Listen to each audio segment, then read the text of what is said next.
Ok, pessoal, muito boa noite a todos que estão nos assistindo agora por essa transmissão pelo Facebook.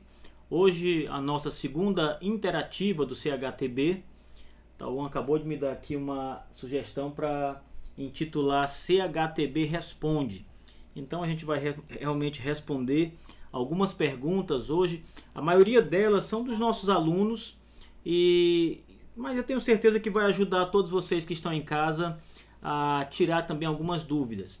Mas se você tiver alguma dúvida sobre o assunto que nós vamos tratar hoje, sobre as respostas que nós iremos dar às perguntas dos nossos assinantes, você também pode perguntar. Coloca nos comentários a sua pergunta, que breve nós vamos estar respondendo também a sua pergunta.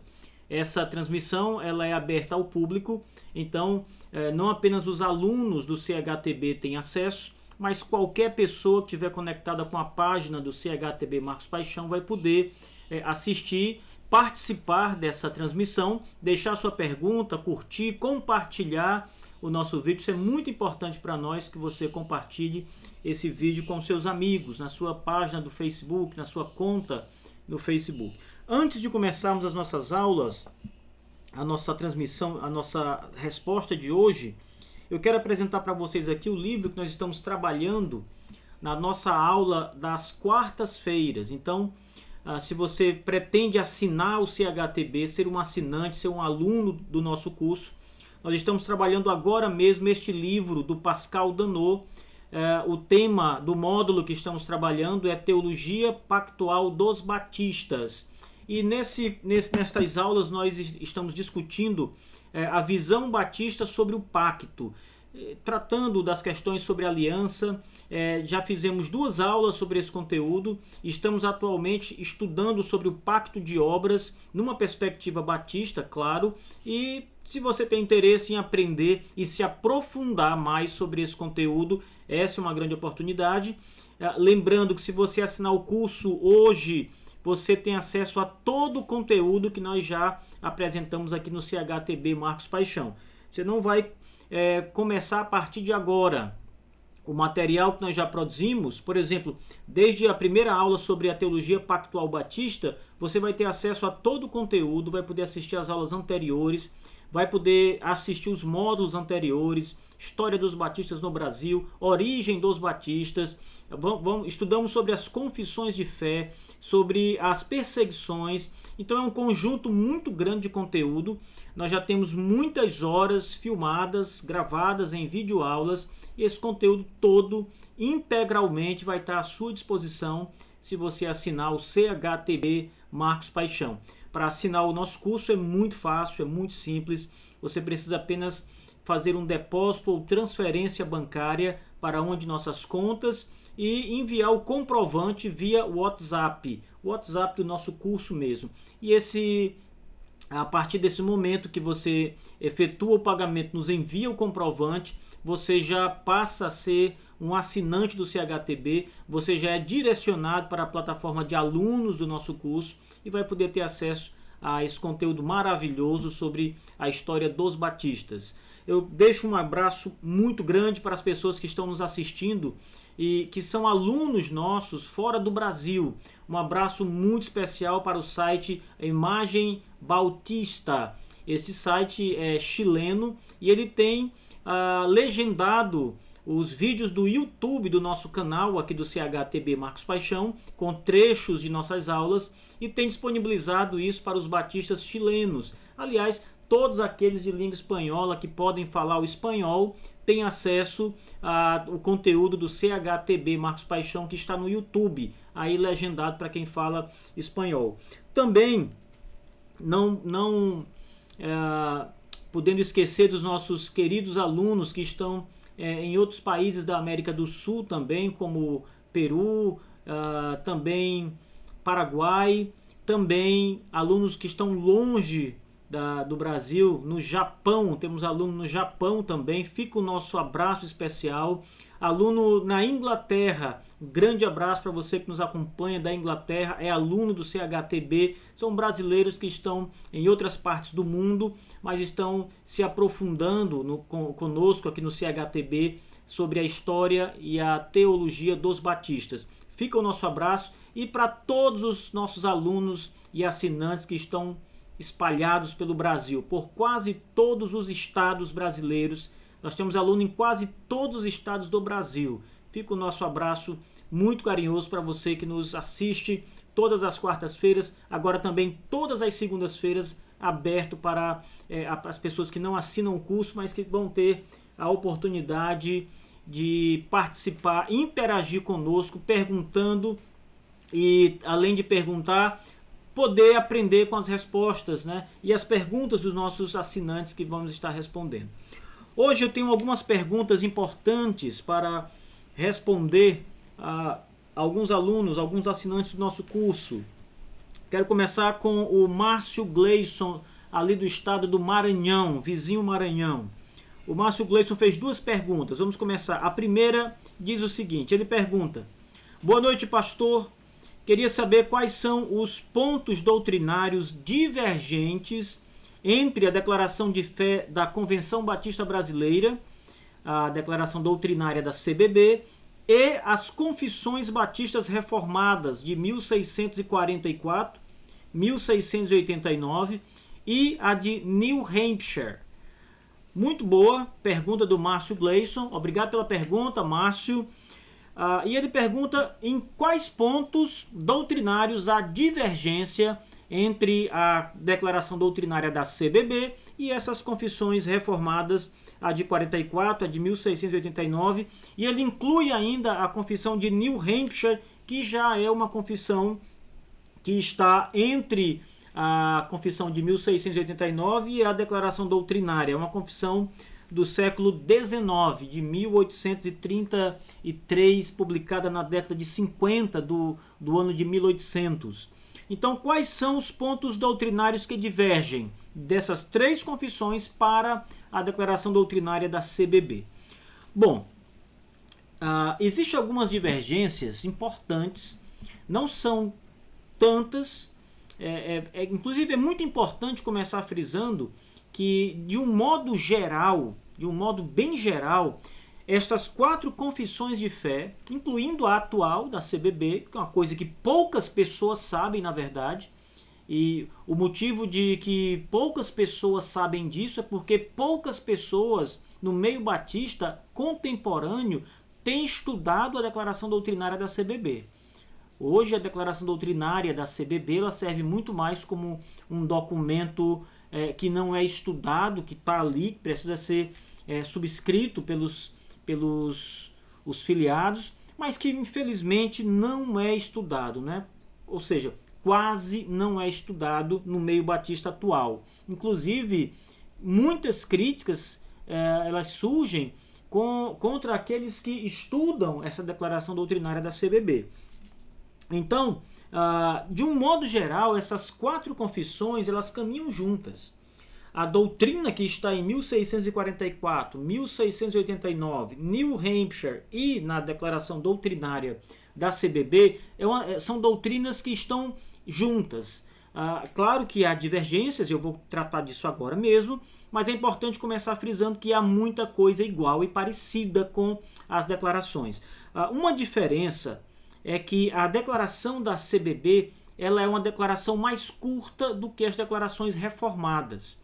Enquanto que, por exemplo, a confissão de 1689, ela dispende de um grande volume de informação sobre determinada doutrina, sobre a escritura, por exemplo, sobre a predestinação, a soberania de Deus, o decreto.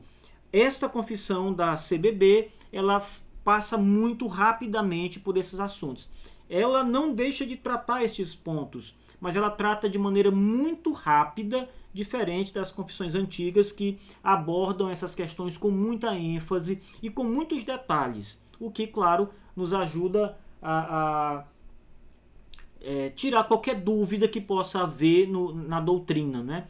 Como eles discorrem bem sobre o conteúdo, as dúvidas são logo dirimidas ali. A declaração da CBB peca nesse ponto, porque por ser muito curta, ela deixa muita dúvida na sua declaração. Então esse é um ponto importante, um ponto geral que eu estou tratando aqui, mas que é importante frisar. Agora, especificamente, a soteriologia da declaração doutrinária da CBB, ela apresenta um problema muito sério. Inclusive, quando no nosso módulo sobre a confessionalidade dos batistas, que nós gravamos no CHTB, no nosso curso, está lá disponível para os assinantes, todo o módulo, todas as aulas, nós afirmamos esse ponto com detalhes. E o grande problema da declaração doutrinária da CBB sobre a soteriologia é que ela faz uma inversão quanto à questão da regeneração. Enquanto que as declarações reformadas ensinam que primeiro vem a regeneração para depois, isso tratando cronologicamente para ser compreendido, primeiro vem a regeneração, depois vem a fé e o arrependimento. Ou seja, as declarações, as confissões de 1644 e de 1689 e também a própria New Hampshire, elas vão afirmar que o homem é regenerado por Deus, por isso ele pode crer em Jesus e pode se arrepender dos seus pecados.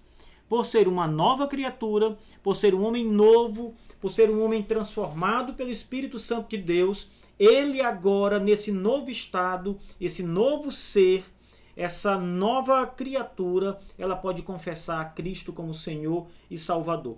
O grande problema da CBB, da declaração doutrinária da CBB nesse ponto, é que ela inverte, ela diz que primeiro vem a fé e o arrependimento e depois a regeneração. O homem crê em Jesus e aí é regenerado. Ou seja, ele é capaz, segundo a declaração doutrinária da CBB, ele é capaz de confessar o nome de Jesus verdadeiramente como seu Salvador.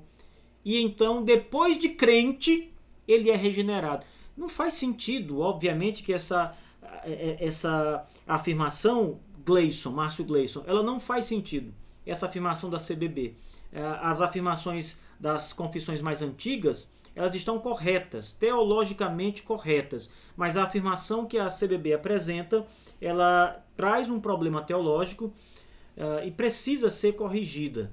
Eu soube que a CBB está trabalhando numa correção, numa atualização da sua declaração doutrinária. Geralmente as declarações elas são atualizadas de tempos em tempos. Não há nenhum problema em fazer isso, até por conta da agenda atual que precisa muitas vezes que uma nova declaração seja feita, realizada ali por conta de uma situação nova que surgiu, de um debate novo que surgiu. E a nossa esperança é que a CBB corrija essa falha e outras também na declaração doutrinária. Outro ponto muito importante também, que envolve a declaração da CBB, você pergunta aqui quais os pontos doutrinários divergentes entre a declaração da CBB e as confissões antigas, né?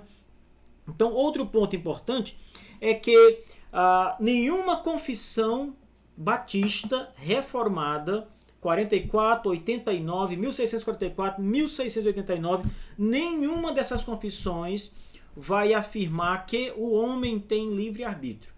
Então, para os batistas reformados, e quando eu falo reformado, eu estou falando dos batistas que surgiram na época puritana, do pós-reforma, né, e que defendiam uma doutrina reformada de fato. Então, para os batistas reformados, o homem não tem livre-arbítrio depois da queda de Adão. Com a queda de Adão, o homem perde a sua capacidade de fazer escolhas positivas, corretas. Com a queda de Adão, as confissões reformadas vão nos ensinar que o homem passa a ter uma natureza pecaminosa, tendenciosa ao pecado. Ele sempre vai ser inclinado ao pecado, ele sempre vai fazer a escolha equivocada espiritualmente. E a declaração da CBB, ela traz no seu artigo sobre a soteriologia e também a antropologia, ela trata dos dois pontos juntos, ela vai trazer a expressão livre-arbítrio. Ela vai dizer que essa soberania de Deus na salvação do homem está em perfeita consonância com o livre-arbítrio do homem. E essa expressão livre-arbítrio, se for compreendida do modo como ela cru, né? Vamos ser precisos aqui. Se formos compreender conforme a letra, ela é uma informação, um termo equivocado a ser aplicado para o homem hoje. Um detalhe importante é que o texto da declaração doutrinária que traz a expressão livre-arbítrio, ele foi copiado quase que ipsis literi da Confissão de Fé de New Hampshire, que é de 1833. E nesta confissão, o termo lá não é livre-arbítrio. Você vê que a redação do artigo da CBB, ele é muito parecido com a redação do artigo da New Hampshire e também com o artigo do Seminário Batista do Sul dos Estados Unidos, né? O Abstract of Principles. Só que lá em New Hampshire a expressão utilizada é livre agência e não livre arbítrio. Então os batistas entendem que o homem tinha livre agência, ou seja, o homem é um agente livre para fazer as suas escolhas, porém, ainda que livre, não ter livre-arbítrio significa que todas as suas escolhas serão tendenciosas ao pecado.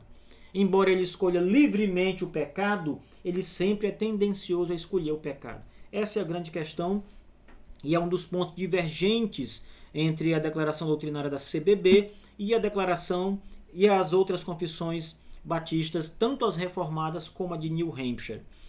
Outro ponto importante, o texto da CBB, ele vai tratar um pouco nas entrelinhas sobre a soberania de Deus, sobre o poder, o decreto, o governo de Deus.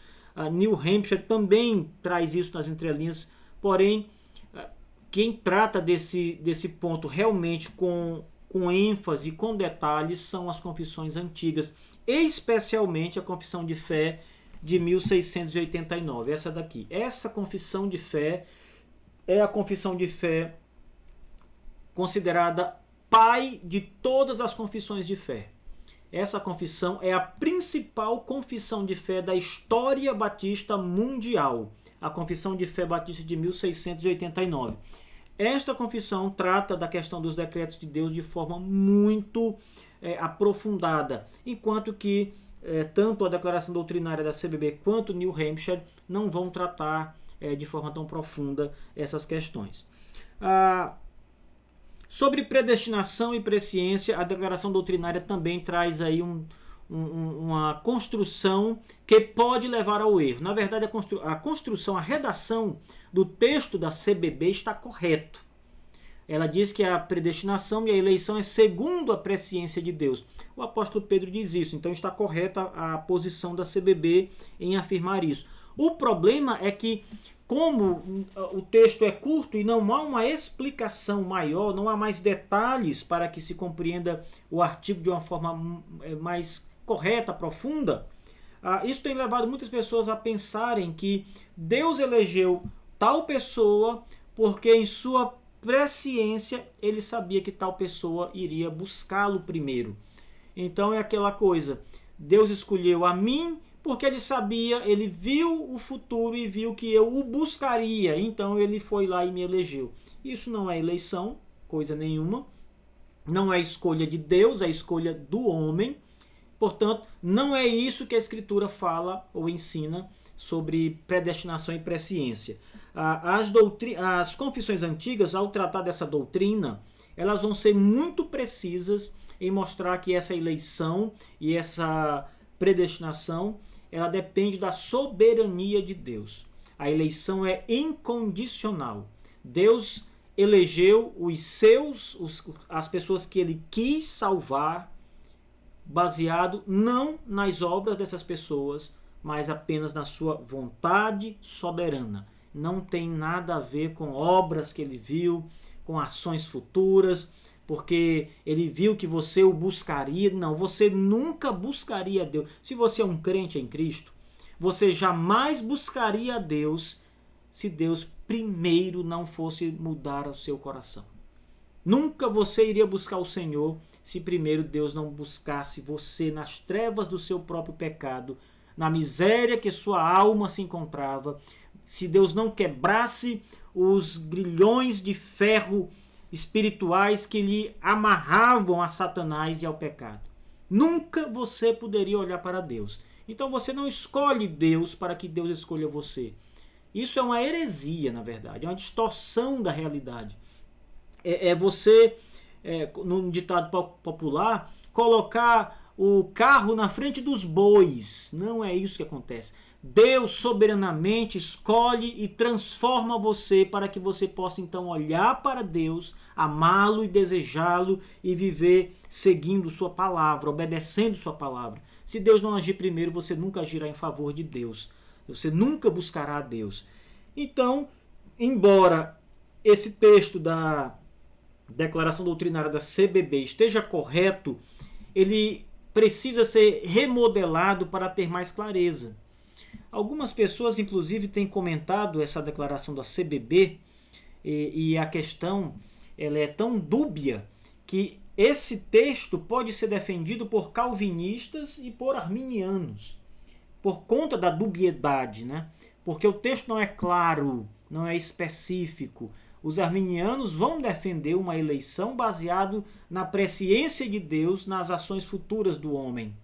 Os calvinistas não, eles dizem que essa doutrina da presciência tem a ver com a comunhão de Deus com o homem. A palavra presciência aqui não está se referindo ao conhecer o futuro, mas a uma comunhão íntima entre Deus e aqueles que ele escolheu para a salvação. Então, Márcio Gleison, a pergunta está respondida. André Trovão, do Rio de Janeiro, é aluno nosso do CHTB. Ele pergunta o seguinte: pastor, por favor, não esqueça de dizer se houve alguma resistência quanto à mudança na teologia batista quando da aprovação da declaração doutrinária da CBB. Ninguém se opôs ao acréscimo do livre-arbítrio e à rejeição da predestinação biblicamente correta? Pergunta aqui do André. Olha, a declaração doutrinária da CBB, ela começou a ser trabalhada no final da década de 50. Começou-se a se ventilar a proposta da convenção ter uma declaração doutrinária própria, totalmente brasileira, construída no Brasil por teólogos brasileiros e não apenas adotar uma confissão norte-americana, batista-americana ou inglesa, como vinha acontecendo ao longo do tempo, né? Os batistas, quando chegaram no Brasil e fundaram suas primeiras igrejas, eles trouxeram seus documentos confessionais. As igrejas brasileiras foram todas elas, pelo menos as que nós temos conhecimento da documentação, com exceção das igrejas de Santa Bárbara, que apenas há uma suposição, mas a igreja do Rio, a igreja da Bahia, as primeiras igrejas batistas do Brasil, depois daquelas de São Paulo, elas foram fundadas sob a fé confessada de New Hampshire.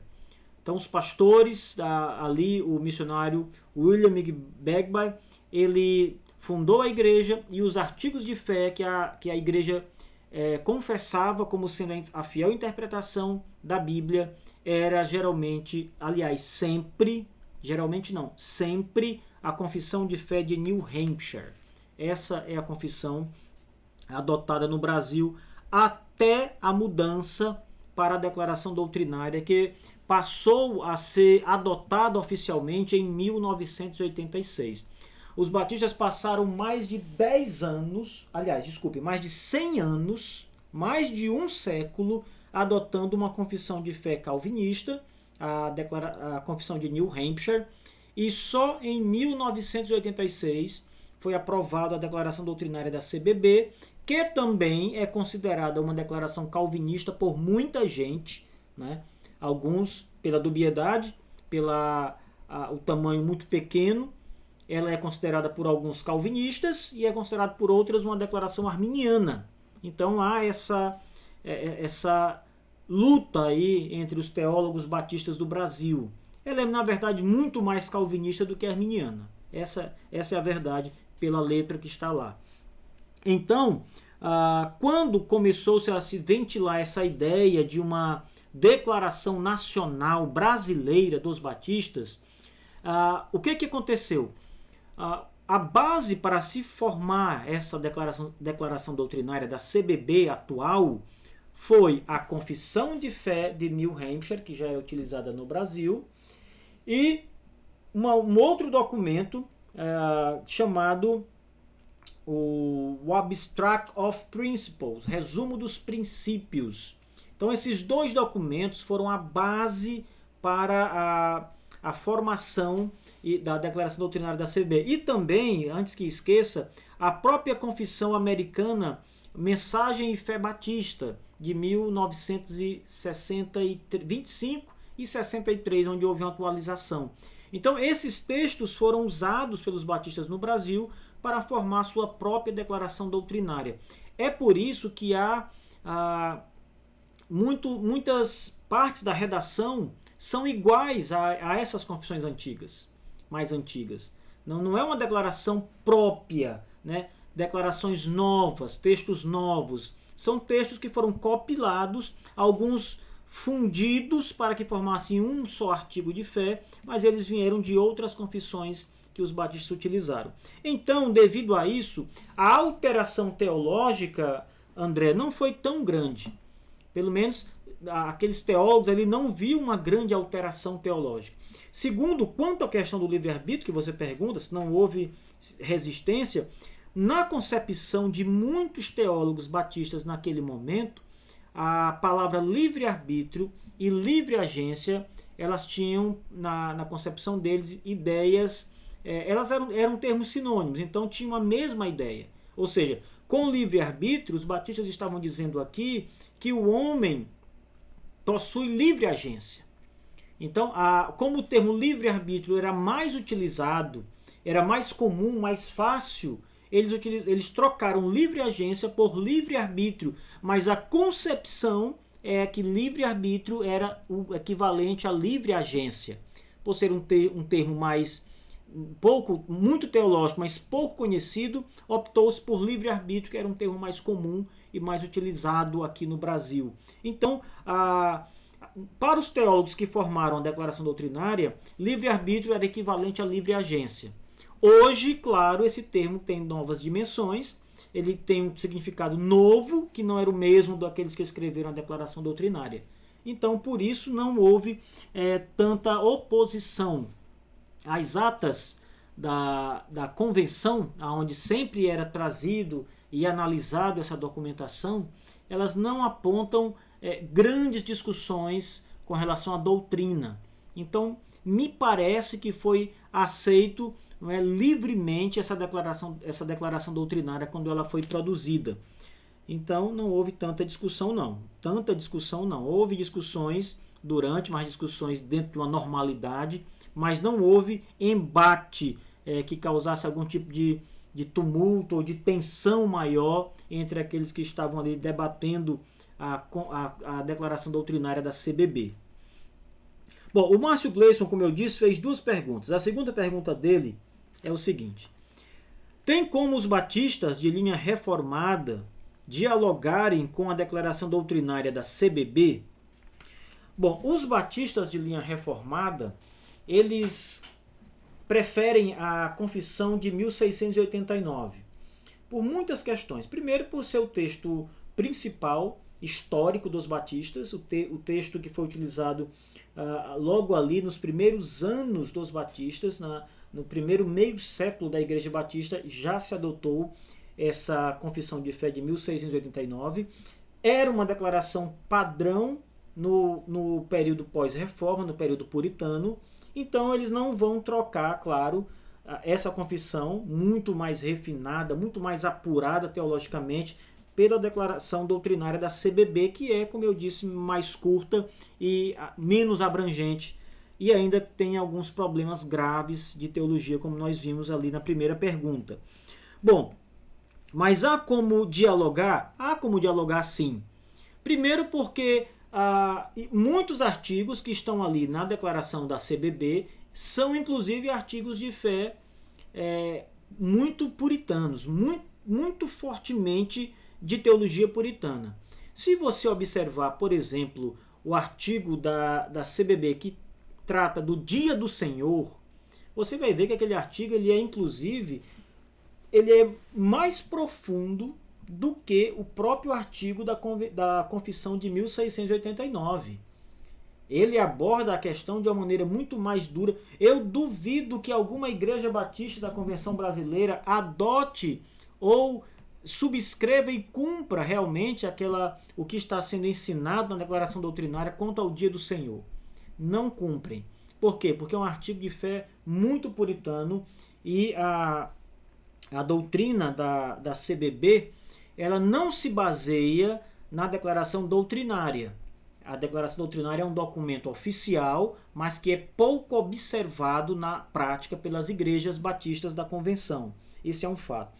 Então, no quesito doutrinário, não há tanta questão. A questão, como eu disse, é que uma confissão é bem mais abrangente, a outra é mais curta, mais breve, né? Tem algumas dubiedades, mas, como eu disse, alguns teólogos vão taxar a declaração doutrinária da CBB como uma confissão calvinista. Embora tenha alguns problemas que precisam ser ajustados, isso não compromete o calvinismo desta confissão. Outros vão dizer que não, que ela é uma confissão moderadamente calvinista, e alguns até vão dizer que ela é uma confissão moderadamente arminiana. Não pode ser arminiana de jeito nenhum, porque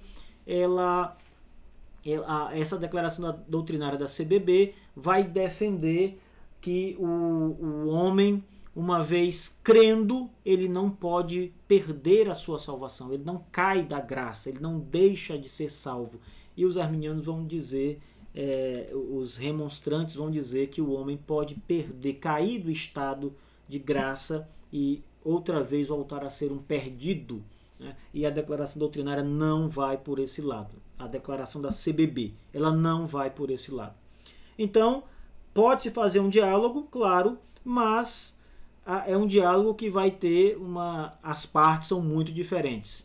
Né? Embora haja alguma concordância, no modo geral, quando se vai para os detalhes vai haver muita divergência, com toda certeza. Samuel Dias, nosso aluno em Minas Gerais, o Samuel Dias pergunta, ele diz o seguinte: eu estou gostando muito do curso. Fiz curso superior bacharel em teologia por uma faculdade confessional batista. Tive por um semestre uma disciplina chamada História dos Batistas, mas o que estou aprendendo no CHTB é bem superior. Obrigado, Samuel, pelas suas palavras. Isso nos anima muito a continuar essa jornada de pesquisa e de estudos aí pelo Brasil. Ele continua: onde estudei, o foco maior foi falar dos batistas no Brasil. Quais foram os primeiros missionários batistas que aqui chegaram e que vieram dos Estados Unidos? Não falaram nada mais antigo que isso. Da Inglaterra, nada. Nada de confissão de fé. Bom, ele faz aqui, na verdade, uma colocação sobre os seus estudos anteriores. Não cita aqui qual foi a faculdade, né? Ele diz que é confessional, acredito que ele tenha se enganado, no Brasil, a não ser que seja uma faculdade confessional ligado à declaração doutrinária da CBB, um seminário da CBB. E aí sim, se for um seminário confessional. Mas ele não cita aqui o que foi. E ele vai falar sobre a história dos batistas, dizendo que o que ele viu de mais antigo foi a chegada dos batistas no Brasil. Certamente o curso que você fez, a carga horária era em focalizar os batistas brasileiros, a origem dos batistas no Brasil. Por isso, você não viu nada anterior. Mas a história dos batistas nos Estados Unidos, e especialmente na Inglaterra, quando o movimento começa a surgir, é muito importante, porque para chegar aqui, nós precisamos aprender essa história anterior, que começa na Inglaterra, vai para os Estados Unidos da América e depois vem para o Brasil. É muito importante estudar a igreja separatista JLJ, que foi pastoreada por último pelo pastor Henry Jessey, que não era batista, mas depois acaba se tornando um pastor batista. O próprio Michael Heinck, no livro The Baptist Story, ele vai dizer que desta igreja sai a igreja do John Spielberg, que é considerada a primeira igreja batista da Inglaterra, a primeira igreja batista particular. Ela nasce por volta de 1638, é a data, ou 33, as duas datas mais principais para a fundação da igreja batista particular. E o Heineken vai dizer que essa igreja, que sai da igreja JLJ, tem comunhão estreita com a igreja JLJ. E que o pastor Henry Jessey, mais adiante, na década de 40, ou seja, alguns anos depois, poucos anos depois, passa a aceitar o batismo de crentes, é rebatizado por imersão, ou seja, ele torna-se um batista, ele pastoreia esta igreja até a morte, mas ela segue ao lado da igreja de John Spielberg. Então, esta igreja JLJ começa como uma igreja separatista, mas na década de 1640, pouco mais, ela torna-se uma igreja batista. O seu pastor é rebatizado por imersão e ele aceita o batismo apenas de crente a partir daquele momento. Mas antes um grupo já havia deixado essa igreja, quando ela ainda era uma igreja separatista, e funda o que é considerada a primeira igreja batista particular do mundo. Não é? Então, estudar esses começos é muito importante para que o batista brasileiro entenda a sua origem. Foi dessas igrejas aqui, né, das igrejas que surgiram a partir destas igrejas, que os batistas vieram para o Brasil. O nosso ramo no Brasil é de igrejas batistas particulares, ou calvinistas, como preferem chamar alguns. Na soteriologia eram calvinistas, acreditavam nos 5 pontos do calvinismo, ou na tulip, não é? Aquelas 5 questões básicas contra o arminianismo.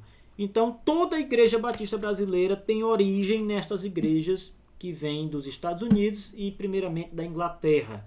Da Inglaterra eles vão para a América do Norte por conta da perseguição da igreja estatal na Inglaterra, então vão para a América do Norte e da América do Norte se espalham fazendo missões até chegar no Brasil. É muito importante estudar o começo da história batista com muitos detalhes, riquezas de detalhes, uma história muito fascinante, sem sombra de dúvidas. E nessa história nós vamos estudar as confissões de fé. Você disse aqui também, Samuel, que não viu nada de confissão de fé, né? Então, nós temos um módulo no CHTB específico com 5 aulas sobre confissão de fé. Então, vamos estudar várias confissões de fé, sua teologia dos batistas aqui nesse módulo. Então, é muito importante estar ligado, realmente bem ligado. Os batistas sempre produziram confissões de fé na sua história. Dizer que os batistas não são confessionais é uma falácia. Muita gente diz isso, mas são pessoas que não têm o menor conhecimento, devem ser desconsiderados. Pessoas que não têm gabarito para tratar dessa questão. Os batistas, desde a sua origem, não foi um tempo depois, foi desde a origem, eles sempre tiveram confissões de fé. Inclusive os batistas gerais, que são assim denominados batistas gerais, que são arminianos na sua teologia, também sempre tiveram confissões de fé. Sempre professaram sua fé através de documentos, dizendo, nós cremos assim. Então, alegar que os batistas não têm confissão de fé é desconhecer a história batista por completo, a história e a teologia também. Bom, vamos encerrar com a última pergunta aqui do Fábio Ribeiro da Silva, do Rio de Janeiro. Fábio diz o seguinte: Marcos Paixão, após te ouvir na aula 21, vou ter que passar por isso na Igreja Batista que eu faço parte. E aí ele manda uma imagem de uma revista, e ele diz aqui, Revista da Convenção Batista Fluminense, revista de EBD. Eu fiz aqui a impressão desse material, vou mostrar aqui para vocês. Tá? Olha aí. Colocando Deus em nossa história. Primeiras palavras lá em cima está o título. Eu não sei quem é a pessoa que está aqui nessa imagem, não sei se é o pastor de uma igreja, realmente não sei quem é, não sei se é uma imagem ilustrativa de um casal, não faço a menor ideia. Mas aqui o que me chamou a atenção aqui na colocação que o Fábio Ribeiro da Silva diz, é que essa parte aqui, essa página que eu mostrei para vocês, faz parte de uma revista da EBD, da Convenção Batista Fluminense, no Rio de Janeiro. E aqui o título dessa primeira parte aqui desse texto é Colocando Deus em Nossa História. Meus queridos, o título já é uma tragédia. Então, pelo título, vocês já imaginam o que vai encontrar nesse texto, né, na leitura desse texto. O título é um título completamente não bíblico. Aqui está tudo equivocado. Esse título aqui é um título que humanista, na verdade. Não é um título que apresenta Deus como o Senhor da história, mas é um título que apresenta Deus como alguém que é colocado na história, alguém maior do que ele coloca-o na história, ou seja, o homem. O título Colocando Deus em Nossa História. E eu grifei aqui algumas questões aqui, poucas inclusive, não risquei muito, mas veja o que ele diz aqui.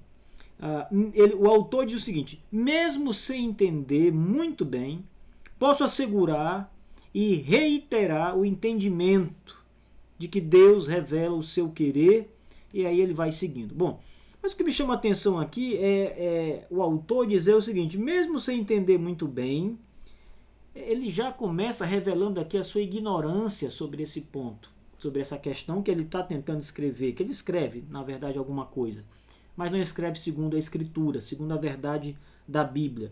E ele aqui atesta a sua incapacidade sobre esse tema. Ele deveria não ter escrito isso, essa pessoa. Mesmo sem entender muito bem, não se trata aqui de humildade, porque qual é o homem que conhece as coisas de Deus na sua profundidade, na sua inteireza? Nós não vamos ter um homem sobre a terra que seja um expert sobre Deus. Você pode conhecer pastores com doutorado, com pós-doutorado, mas ninguém é capaz de adentrar as profundezas do conhecimento de Deus. Mas aqui não é humildade, porque se esse homem tivesse realmente humildade no que ele estava escrevendo, ele não tinha colocado aqui tanta coisa equivocada sobre Deus. Então, esse título já detona todo o texto. Ele depois escreve algumas questões interessantes. Ele diz o seguinte: quando colocamos Deus em nossa história, entendemos que nem sempre os servos do Senhor concordam em seus pontos de vista. Pois Deus é o Senhor da história, ele diz, mas nós, pelo dom maravilhoso e perigoso do livre-arbítrio, somos os atores e os autores. Bom, eu quero parar aqui, não vou mais ler nada desse texto aqui, porque isso aqui vai ser suficiente para a gente fazer um breve comentário. Ele começa nessa descrição aqui, fazendo uma colocação até muito boa. Sabemos, ele diz, pois Deus é o Senhor da história. E de fato a Escritura apresenta o Senhor Deus como o Senhor absoluto da história. Ele tem o domínio completo, amplo, absoluto, total de tudo. Então não há nada no universo que aconteça o qual Deus não reine sobre aquilo, o qual Deus não controle ou governe ou determine todo acontecimento. Pelo o menor que possa parecer, até mesmo o cair de uma folha, tudo está determinado por Deus. Nada acontece, nenhuma decisão humana, nada nesse mundo acontece que não tenha sido determinado por Deus. Outro dia um aluno perguntou, a gente conversando no grupo do CHTB, um aluno perguntou assim: Deus decretou a queda de Adão? E aí algumas pessoas começaram um debate ali, mas o fato é que Deus decretou sim a queda de Adão. Não há nada no mundo, no universo, que Deus não tenha decretado. Tudo o que acontece sobre a face do universo foi decretado por Deus. Nada acontece à parte do decreto e da vontade soberana de Deus. Nada, nada, nada. Então ele é o Senhor da história. Agora, olha o que ele diz. Mas, perceba que tem logo uma colocação aqui, não é? Mas nós, pelo dom maravilhoso e perigoso do livre-arbítrio, somos os atores e os autores. Bom, ele coloca o livre-arbítrio como uma capacidade no ser humano tão poderosa que torna o homem o autor da sua história. Agora, ele entra em contradição terrível aqui. Porque o homem não é apenas o ator, ele até acerta em dizer que o homem é um ator. Nesse sentido, como parte da história, ele é um ator sim, né? Mas ele erra muito ao dizer que o homem é um autor da sua história. Ora, se Deus é o Senhor da história e o homem é o autor da história, como é que isso funciona? Então quer dizer que o homem escreve sua história e Deus dirige. Ele é apenas um diretor que vai seguindo o roteiro que o homem escreveu. Claro que isso está equivocado. Isso não é a doutrina que a Bíblia apresenta. Não é o que a Escritura diz sobre a soberania de Deus. A Escritura diz que o Senhor reina. O salmista diz, reina o Senhor, tremam os povos. A Escritura diz que ele determina e tudo acontece conforme a sua palavra. Então, onde nós podemos encontrar uma teologia da Escritura que diga que o homem é o autor da sua própria história? Que diga que o homem escreve os seus próprios caminhos? Que diz que o homem segue conforme aquilo que ele determinou para si próprio? Daí, de afirmações como essa, tem surgido heresias na igreja. Muitas heresias. Então, eu quero terminar essa interativa de hoje, dessa segunda-feira, sugerindo, eu já fiz isso numa outra aula, e eu faço isso aqui, eu faço isso não com ar de superioridade, que eu não tenho, mas realmente com interesse de ver as coisas mudarem no arraial batista brasileiro. Então seria muito interessante se a Convenção Batista Brasileira urgentemente, isso não é para amanhã, não é algo para ser demorado, é algo urgente, é algo gritante.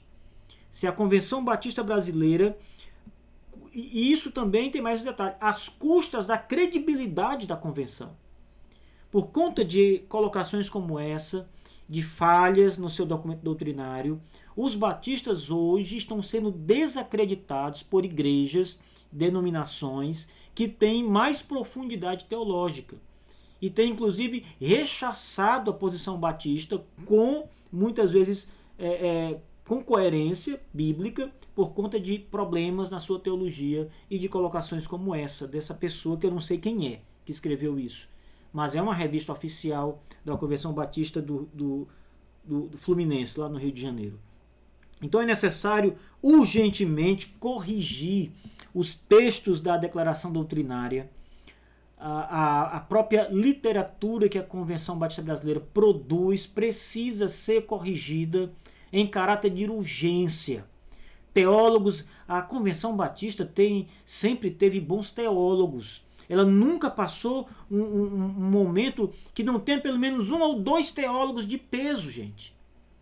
Ela nunca teve uma tradição teológica forte no Brasil, mas sempre houve alguém ali com capacidade, com um aspecto teológico melhor. Então é preciso, de fato, que essa questão teológica seja dada a pessoas que têm uma qualificação para escrever e para pensar a teologia batista segundo os moldes das antigas confissões de fé. Então fazer uma revisão com a máxima urgência, tendo como base as confissões mais antigas.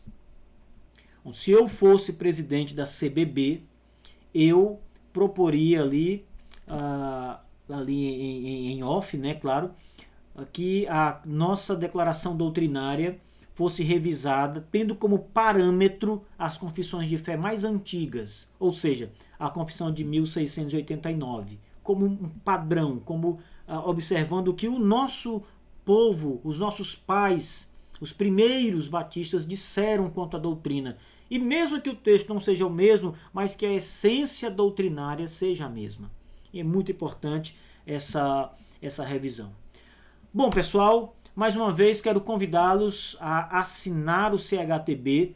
Lembrando que as nossas aulas acontecem todas as quartas-feiras. Depois de amanhã temos aula. Estamos estudando a teologia pactual batista e você é o nosso convidado. Faça a sua assinatura pelo WhatsApp. O número é o DDD 86 O número é 994079637. Faça a sua assinatura conosco, é rápido, sem burocracia e adentre ao mundo da história e da teologia dos batistas. Deus abençoe você que nos assistiu e até a próxima.